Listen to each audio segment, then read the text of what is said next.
Hi viewers, എല്ലാവർക്കും സുഖം തന്നെയല്ലേ? ഞാനിവിടെ പെപ്പർ ചിക്കനാണ് ഉണ്ടാക്കുന്നത്. അതിന് വേണ്ടിയിട്ട് കുറച്ച് കുരുമുളക് വെള്ളത്തിലിട്ടൊന്ന് തിളപ്പിച്ചെടുത്തതിന് ശേഷം മിക്സിയിലെ ജാറിലോട്ട് ആ കുരുമുളകും ഇഞ്ചിയും വെളുത്തുള്ളിയും കൂടി നമുക്ക് പേസ്റ്റ് പോലെ അരച്ചെടുക്കാം.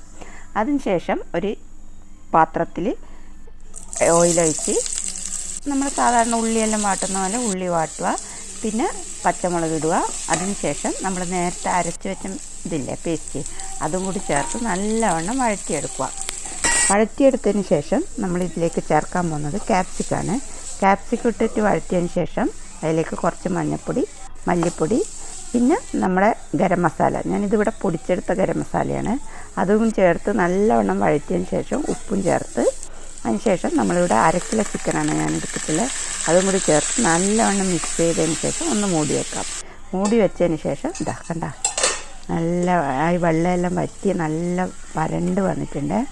നല്ല ടേസ്റ്റാണ്. എല്ലാവരും ഇതുപോലെ ഒന്ന് തയ്യാറാക്കി വെക്കും, സൂപ്പർ ടേസ്റ്റ് ആയിരിക്കും.